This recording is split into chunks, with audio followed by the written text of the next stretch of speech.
ముల్లంగిని తినేందుకు ఎక్కువ మంది ఇష్టపడరు. కారణం దాని రుచి, వాసన.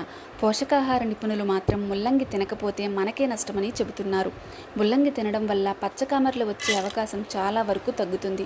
ఇది కాలేయాన్ని కాపాడుతుంది. అలాగే ఎర్ర రక్త కణాలకు ఆక్సిజన్ సరఫరాను కూడా సక్రమంగా జరిగేలా చేస్తుంది. కాలేయం, పొట్ట విషయంలో చాలా శక్తివంతమైన డిటాక్సిఫైయర్గా ముల్లంగి పనిచేస్తుంది. బరువు తగ్గాలనుకునే వారు ముల్లంగిని ప్రతిరోజు ఆహారంలో భాగం చేసుకోవాలి. ఎందుకంటే ఒక ముల్లంగిని తింటే కేవలం 1 క్యాలరీ మాత్రమే శరీరానికి అందుతాయి. ఇందులో ఫ్యాట్ ఉండదు, కార్బోహైడ్రేట్స్ కూడా ఉండవు. రోగనిరోధక శక్తిని పెంచి విటమిన్ సిని పుష్కలంగా అందిస్తుంది.